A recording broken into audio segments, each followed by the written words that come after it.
Hi, I'm Executive Coach Constance Howard, and welcome to my YouTube channel, where women are inspired to be the best version of themselves. Now, before you watch the video, click the subscribe button so that you can join this community of fearless women. And click the bell so you'll be notified when new videos come out.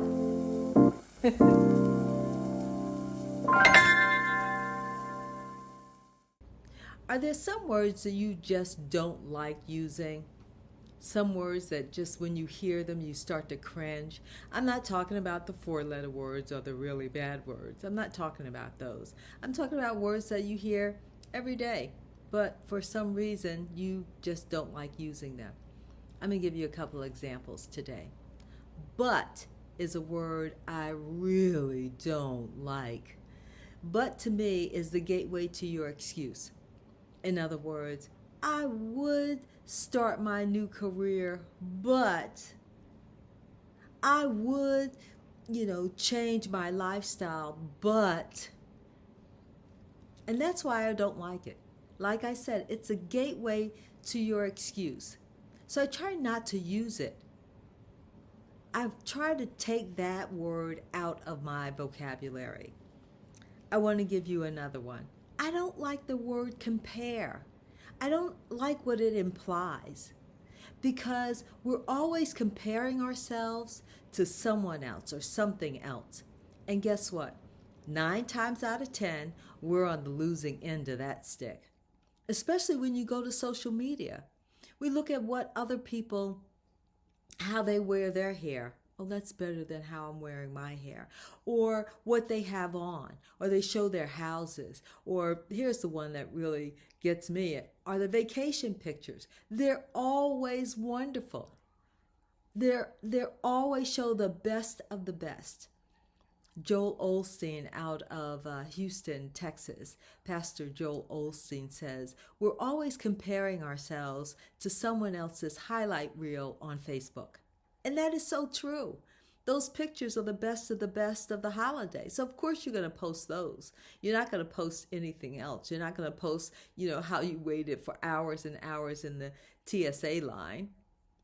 But for some reason we fall for it. We think, wow, look at their vacation. It was better than my vacation. So I really don't like the word compare, and I don't like the whole idea that we are comparing ourselves to someone else, our lives to someone else.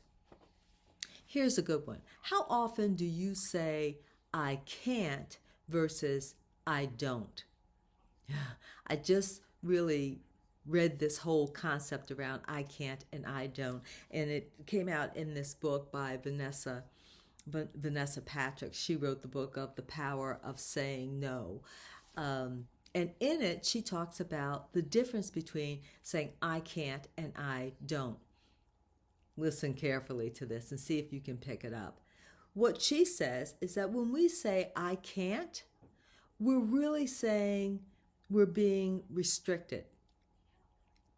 We can't do something. We're being prevented from doing something. We can see it, but I can't do it. I can't touch that. She uses the dieting analogy. So when you're on a diet and you see that the dessert that you really, really want, and you normally would say, I can't have that because I'm on this diet. But can't means there's a barrier between you and that dessert, right? But if you say, I don't want that dessert, she says you're coming from a position of power. It's your choice. I choose not to. I don't do that any longer. Okay?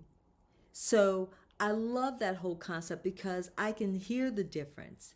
When I say I don't, it's like I've taken a stand for myself. It's something that I decided. No one else decided for me. There are no restrictions on me. I simply don't do whatever. Okay, so now here's one that I really want you to think about. How often do you say, I want versus I will? It's a lot like I don't versus I can't.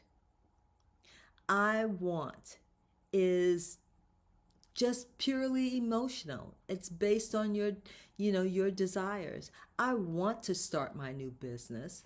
I want to change my lifestyle. I want to become more disciplined. It's just that, if it happens, it happens, sort of thing. When people hear that, oh, Constance really wants to do whatever. Okay, well, I want to ride, I want to ride a bike for 50 miles. Am I going to do it? Maybe I will, maybe I won't. But there's no kind of commitment there. Whereas, listen to I will. I will is definite. I will says, I'm going to create a plan of action. I will says, I will take action. I will says, I will see it to completion. Right? So think about that. I want versus I will. Which one do you normally use?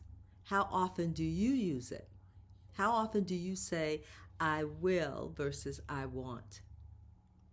I know that when I was thinking about leaving, my career in TV news, for years I would say, I really want to make a change.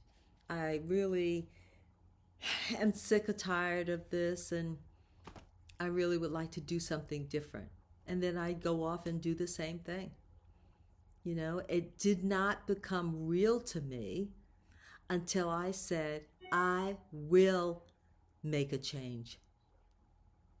And the fact that I said it put my mind in a different, I had a different frame of mind. From that point on, I was moving toward what I was going to do. I was moving toward my action plan. Psychologists say that saying I want is nothing more than expressing your emotions. It doesn't mean that you're going to do it. I will is you making a stand and taking action. So tell me, what is something you are really willing to commit to doing? What is something you will do? It has to be something, big. And you need to know your why. Why do you want to accomplish it? The bigger your why, the stronger the pull is that you will get it done. But the first step is to say you're going to do it. The first step is to make a decision that you're going to make a change. Commit to making the change by saying, I will, then you fill in the blank. Words matter. Words matter. And the more powerful you can become, the more you can choose powerful words, the more you will be pulled in that direction. You want to use your language to empower you, but doesn't empower you. I can't doesn't empower you. I want doesn't empower you. What empowers you? Use those words. So I want you to think about the language that you use, about the things that you want to accomplish. I want you to think about the language that you use when you talk about yourself and to yourself. I want you to think about the words that circle around in your mind. Are they negative? Are they positive? Do they empower you, or do they keep you in a weakened state? Think about your language. I want you to comment below what language you use. Are there some words you don't use? Are there some words you don't like? Are there some words that when you hear them, you become empowered? You just feel stronger and more confident. Let us know. I love us sharing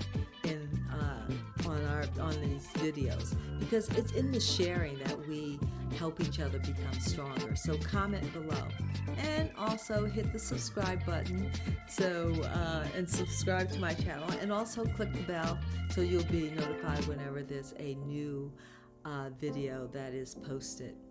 I so appreciate you joining me, and I will see you next week.